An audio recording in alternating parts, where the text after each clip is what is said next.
പ്രിയമുള്ള മുത്തുമുഅ്മിനീങ്ങളെ, ഇന്നത്തെ ക്ലാസ്സിലൂടെ നമ്മൾ പഠിക്കുന്നത് അള്ളാഹുവിനെ എങ്ങനെ പേടിച്ച് ജീവിക്കാമെന്നുള്ളതാണ്. പലരും പറയാറുണ്ട്, ഉസ്താദേ, അള്ളാഹുവിനോടുള്ള ഒരു ഭയം, അള്ളാഹുവിനോടുള്ള ഒരു ഭക്തി ഖൽബിലേക്ക് വരുന്നില്ല എന്നുള്ളത്. ഇൻഷാ അല്ലാഹ് ഞാൻ ഈ പറയാൻ പോകുന്ന 8 കാര്യങ്ങൾ ജീവിതത്തിൽ ശ്രദ്ധിച്ചാൽ അള്ളാഹുവിനെ പേടിച്ച് ജീവിക്കാൻ കഴിയും. പിന്നെ ഒരിക്കലും ഹറാമായ കാര്യത്തിലേക്ക് പോകൂല, മദ്യപാനത്തിലേക്ക് പോകൂല, മയക്കുമരുന്നിലേക്ക് പോകൂല, നിസ്കാരം ഉപേക്ഷിക്കാൻ നിൽക്കൂല, അതുപോലെ തന്നെ അള്ളാഹ് പൊരുത്തപ്പെടാത്ത കാര്യങ്ങൾ ചെയ്യൂല. ഏതൊക്കെയാണ് ആ 8 കാര്യങ്ങളെന്ന് നമ്മൾക്ക് കൃത്യമായി പഠിക്കാം. അള്ളാഹു അനുഗ്രഹിക്കട്ടെ.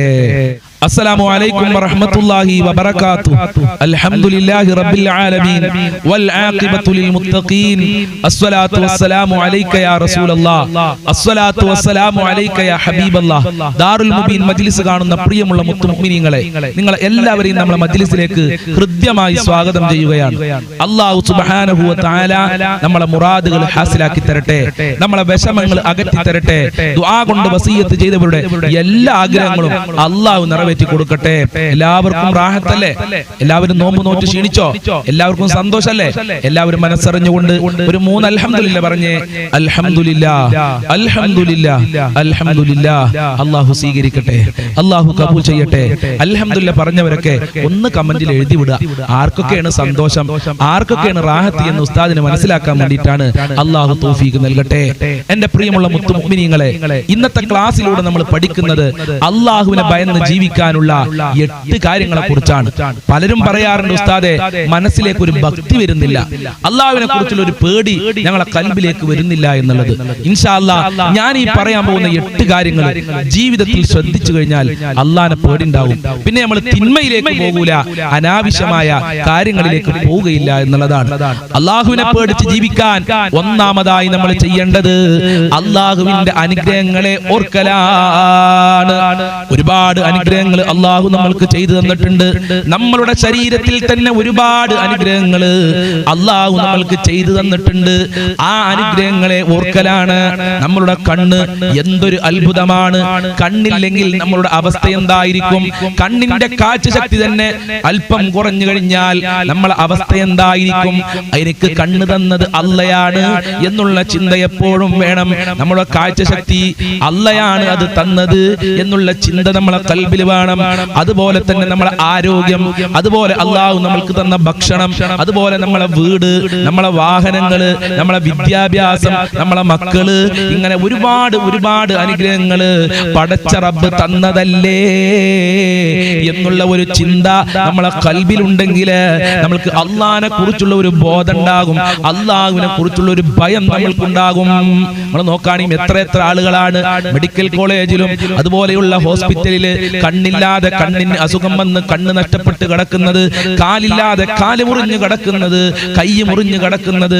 അത്തരം പ്രയാസങ്ങൾ അല്ല നമ്മൾക്ക് തന്നില്ലല്ലോ എന്ന് അള്ളാഹുവിനെ കുറിച്ച് ഓർത്തു കഴിഞ്ഞാൽ പിന്നെ എപ്പോഴും നമ്മൾക്ക് അള്ളാഹുവിനെ കുറിച്ചുള്ള ചിന്തയുണ്ടാകും, ഒരു പേടിയുണ്ടാകും. നമ്മൾ തിന്മയിലേക്ക് പോവുകയില്ല. അതാണ് ഒന്നാമത്തെ കാര്യം. രണ്ടാമത്തെ കാര്യം മരണത്തിനെ കുറിച്ച് ഓർക്കലാണ്. എത്ര ആളുകളാണ് മരണപ്പെട്ടു പോയത്? വാപ്പക്കാരണവന്മാരൊക്കെ മരണപ്പെട്ടു പോയി, അമ്പിയാക്കളൊക്കെ മരണപ്പെട്ടു പോയി, സഹാബത്തെ കിറാം മരണപ്പെട്ടു പോയി, ഔലിയാക്കളൊക്കെ മരണപ്പെട്ടു പോയി. പലരുടെയും മാതാപിതാക്കൾ ഖബറിലാണ്. ഇന്നല്ലെങ്കിൽ നാളെ നമ്മളും ഖബറിലേക്ക് പോകേണ്ടവരാണ് എന്നുള്ള ഒരു ചിന്ത നമ്മൾക്ക് വേണം. അല്ലാഹു ഖുർആനിൽ പറഞ്ഞു, കുല്ലു നഫ്സിൻ ദായിഖത്തുൽ മൗത്ത്, എല്ലാ ശരീരവും മരണത്തിനെ രുചിച്ചറിയും. എല്ലാവരും മരിക്കും. ആ മരണം നമ്മളെ ഖൽബിലേക്ക് വന്നാൽ നമ്മൾ ഇൻഷാ അല്ലാഹ് പിന്നെ തെറ്റിലേക്ക് പോകൂല, പിന്നെ നമ്മൾ തിന്മയിലേക്ക് പോകൂല. എപ്പോഴും അല്ലാഹ് എന്ന ചിന്ത നമ്മളെ ഖൽബിൽ ഉണ്ടാകും. പിന്നെ മദ്യപാനത്തിലേക്ക് പോകൂല, പിന്നെ മയക്കുമരുന്ന് അടിക്കാൻ പോകൂല. അതുകൊണ്ട് മരണത്തിനെ കുറിച്ച് എല്ലാ സമയത്തും ഓർത്തുകൊണ്ടിരിക്കുക. നമ്മളെ ചെരുപ്പിന്റെ വാറ് എത്രത്തോളം നമ്മുടെ ശരീരത്തിലേക്ക് അടുത്തിട്ടുണ്ടോ അതിനേക്കാൾ മരണം നമ്മളിലേക്ക് അടുത്തിട്ടുണ്ട് എന്ന് മുത്തുനബി പറഞ്ഞിട്ടുണ്ട്. അല്ലാഹു കാക്കട്ടെ, അല്ലാഹു കാക്കട്ടെ. നല്ല മരണം നൽകി അല്ലാഹു നമ്മയൊക്കെ അനുഗ്രഹിക്കട്ടെ. അതുപോലെ മൂന്നാമത്തെ കാര്യം, എല്ലാം അല്ലാഹു കാണുന്നുണ്ട് എന്നുള്ള ചിന്ത. നമ്മൾ പരസ്യമായി ചെയ്താലും നമ്മൾ രഹസ്യമായി ചെയ്താലും എല്ലാം അല്ലാഹു കാണുന്നുണ്ട്. നാം അല്ലാഹുവിനെ കാണുന്നില്ലെങ്കിലും അല്ലാഹു മുഴുവനും കാണുന്നവനാണ്.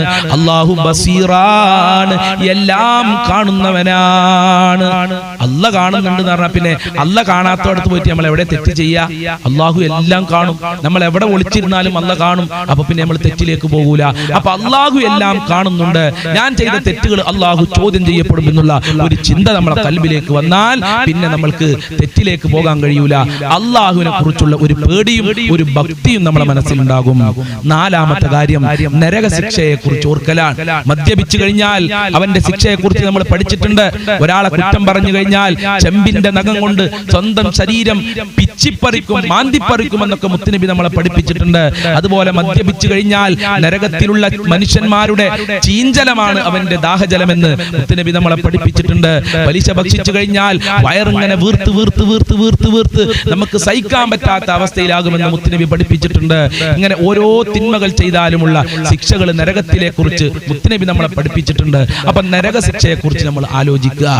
നരക ശിക്ഷയെ കുറിച്ച് ഓർത്തു കഴിഞ്ഞാൽ പിന്നെ നമ്മൾ തെറ്റിലേക്ക് പോകുമോ? പിന്നെ നമ്മൾ ഒരൊറ്റ നിസ്കാരം കളാക്കൂല, ഒരൊറ്റ ദിക്റും നമ്മൾ മുടക്കൂല. അല്ലാഹ് അല്ലാഹ് അല്ലാഹ് എന്നുള്ള ചിന്തയോടെ നമ്മൾ എപ്പോഴും നടക്കുകയാണ്. നരകത്തിൽ ഇന്ധനമായി ഉപയോഗിക്കുന്നത് മനുഷ്യരെയും കല്ലുകളെയുമാണ്. അപ്പൊ നമ്മളെ നരകത്തിൽ ഇന്ധനമായിട്ട് ഉപയോഗിക്കും, കത്തിക്കുന്ന പറയുന്നത്. ഒരു ദാക്ഷിണ്യം പ്രതീക്ഷിക്കണ്ട. അല്ല കാലയെ മുൻകൂട്ടി പറഞ്ഞിട്ടുണ്ട്, നിങ്ങൾ തെറ്റിലേക്ക് പോകരുതേ, തെറ്റിലേക്ക് പോകരുതേ, വേദനാജനകമായ ശിക്ഷ നിങ്ങൾക്ക് ലഭിക്കുമെന്ന് അല്ല ഖുർആനിലൂടെ നമ്മൾ ഓർമ്മപ്പെടുത്തി. നമ്മൾ മദ്രസയിൽ പഠിച്ചു, വഅലുകളിൽ കേട്ടു, എന്നിട്ടും നമ്മൾ നരകത്തിനെ കുറിച്ച് ആലോചിക്കുന്നില്ല. അപ്പൊ നരകത്തിന്റെ ശിക്ഷയെ ഓർത്തു കഴിഞ്ഞാൽ പിന്നെ നമ്മൾ തെറ്റിലേക്ക് പോകൂല. അഞ്ചാമത്തെ കാര്യം സജ്ജനങ്ങളുമായി സമ്പർക്കം പുലർത്തുക എന്നുള്ളതാണ്. നല്ല മനുഷ്യന്മാരൊപ്പം നടക്കണം. ചാരിയാൽ ചാരിയത് മണക്കും. നിസ്കരിക്കുന്നവന്റെ കൂടെ കൂടിയാ നമ്മൾ നിസ്കരിക്കും. പള്ളിയിലേക്ക് ജമാഅത്ത് പോകുന്നവന്റെ കൂടെ കൂടിയാ നമ്മൾ പള്ളിയിലേക്ക് ജമാഅത്തിന് പോകും. കള്ളുടിക്കുന്നവന്റെ കൂടെ കൂടിയാ നമ്മൾ അല്പമെങ്കിലും കള്ളു കുടിക്കാതിരിക്കൂല. കഞ്ചാവ് അടിക്കുന്നവന്റെ കൂടെ കൂടിയാ അവൻ നമ്മളെ കഞ്ചാവ് അടിക്കാൻ പ്രേരിപ്പിക്കും. അങ്ങനെ നമ്മൾ കഞ്ചാവ് അടിക്കും. അതുകൊണ്ട് സജ്ജനങ്ങളെ തെരഞ്ഞെടുക്കുക കൂട്ടുകാരായി. മോശമായ പ്രവർത്തനങ്ങൾ ചെയ്യുന്നവരെ മൈൻഡ് ചെയ്യാതിരിക്കുക, അവരെ കൂട്ടുകാരിൽ നിന്ന് ഒഴിവാക്കി കളയുക എന്നുള്ളതാണ് അഞ്ചാമത്തെ കാര്യം. ആറാമത്തെ കാര്യം തഹജ്ജുദ് നിസ്കരിക്കാൻ പരിശ്രമിക്കുക.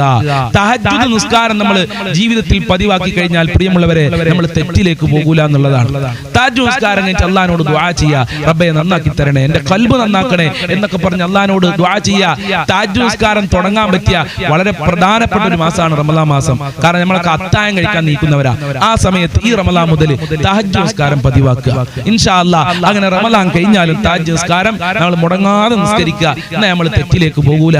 നമ്മൾ അള്ളാഹുവിന്റെ സജ്ജനങ്ങൾ ഉൾപ്പെടും, സാലിഹീങ്ങൾ ഉൾപ്പെടും എന്നാണ് മഹാന്മാര് പറയുന്നത്. ഏഴാമത്തെ കാര്യം ഒരു പ്രാർത്ഥന എപ്പോഴും നമ്മൾ ചൊല്ലുക. ഏതാണ് ആ പ്രാർത്ഥന?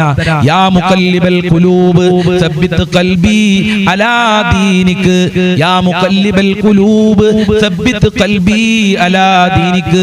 ഇതെപ്പോഴും നമ്മൾ പറയാ. നിസ്കരിക്കുമ്പോഴും നിസ്കാരം കഴിഞ്ഞാലും ഒഴിവ് കിട്ടുന്ന സമയത്തൊക്കെ അല്ലാഹുവോട് പറയാ, യാ മുഖല്ലിബൽ ഖുലൂബ് സബ്ബിത് ഖൽബി അലാ ദീനിക്, യാ മുഖല്ലിബൽ ഖുലൂബ് സബ്ബിത് ഖൽബി അലാ ദീനിക്. നിന്റെ ദീനിന്റെ മേൽ എന്റെ ഹൃദയത്തിനെ ഉറപ്പിക്കണേ അല്ലാഹ് എന്നാണ് അതിന്റെ അർത്ഥം. അപ്പൊ അല്ലാഹു നമ്മളെ അല്ലാഹുവിന്റെ ദീനിന്റെ മേൽ ഉറപ്പിക്കും. അങ്ങനെ ഉറപ്പിച്ചു കഴിഞ്ഞാൽ പിന്നെ നമ്മൾ ഹറാമായ കാര്യങ്ങൾ ജീവിതത്തിൽ ചെയ്യുകയില്ല എന്നുള്ളതാണ്. എട്ടാമത്തെ കാര്യം ഇസ്തിഗ്ഫാറുകൾ അധികരിപ്പിക്കുക. അസ്തഗ്ഫിറുല്ലാഹൽ അദീം. അതിനൊക്കെ പറ്റിയ മാസമാണ് പരിശുദ്ധമായ റമളാൻ മാസം. ഈ റമളാൻ മാസം മുതൽ തീരുമാനമെടുക്കുക, ഞാൻ നന്നാകും, ഞാൻ ഈ 8 കാര്യങ്ങൾ ജീവിതത്തിൽ ശ്രദ്ധിച്ചുകൊണ്ട് അല്ലാഹനെ ഭയന്ന് ജീവിക്കുമെന്നുള്ള ഒരു തീരുമാനം ഈ റമളാനിൽ എടുക്കുക. ഈ റമളാൻ കഴിയുമ്പോഴേക്ക് ഒരു ആത്മീയമായ പുരോഗമനം, ഒരു ആത്മീയമായ ചലനം നമ്മളെ ജീവിതത്തിൽ ഉണ്ടാവണം. യഥാർത്ഥ ഒരു മുസ്ലിമായി ഇനി ഞാൻ ജീവിക്കുമെന്നുള്ള ഒരു നിയ്യത്ത് നമ്മുടെ കൽബിൽ ഉണ്ടാകുക. അല്ലാഹു തൗഫീഖ് നൽകട്ടെ. അപ്പൊ ധാരാളം ഇസ്തിഗ്ഫാറുകൾ ചൊല്ലുക. അസ്തഗ്ഫിറുല്ലാഹൽ അലീം എന്നോ അല്ലാഹുമ്മ ഗഫിർലി ദുനൂബി യാ റബ്ബൽ ആലമീൻ എന്നൊക്കെ ധാരാളം ചൊല്ലിക്കഴിഞ്ഞാൽ തെറ്റിൽ നിന്ന് വിട്ടുനിൽക്കാനുള്ള മനസ്സ് അല്ലാഹു നമുക്ക് നൽകും. പിശാചിന്റെ ശർറിൽ നിന്ന് അല്ലാഹു നമുക്ക് കാവൽ നൽകുമെന്നുള്ളതാണ്. അല്ലാഹുവേ, ഈ 8 കാര്യങ്ങളും ജീവിതത്തിൽ ശ്രദ്ധിച്ച് ജീവിക്കാൻ ഞങ്ങൾക്ക് തൗഫീഖ് നൽകണേ അല്ലാഹ്. നിന്നെ പേടിച്ചുകൊണ്ട് ഭക്തിയോടെ ജീവിക്കാൻ ഞങ്ങൾക്ക് തൗഫീഖ് നൽകണേ അല്ലാഹ്. ഈമാൻ നഷ്ടപ്പെടുത്തുന്ന പ്രവർത്തനങ്ങൾ ഞങ്ങളിൽ നിന്ന് വരുത്തല്ല റഹ്മാനെ. ഇസ്ലാമിൽ നിന്ന് പുറത്തു പോകുന്ന പ്രവർത്തനങ്ങൾ ഞങ്ങളിൽ നിന്നോ ഞങ്ങളുടെ മക്കളിൽ നിന്നോ കുടുംബത്തിൽ നിന്നോ വരുത്തല്ലേ റബ്ബേ. ഞങ്ങളെ കാക്കണേ റഹ്മാനെ. സ്വല്ലല്ലാഹു അലാ മുഹമ്മദ് സ്വല്ലല്ലാഹു അലൈഹി വസല്ലം. സ്വല്ലല്ലാഹു അലാ മുഹമ്മദ് സ്വല്ലല്ലാഹു അലൈഹി വസല്ലം. അല്ലാഹുമ്മ സ്വല്ലി അലാ മുഹമ്മദ് യാ റബ്ബി സ്വല്ലി അലൈഹി വസല്ലിം. അസ്സലാമു അലൈക്കും വറഹ്മത്തുള്ളാഹി വബറകാതുഹു.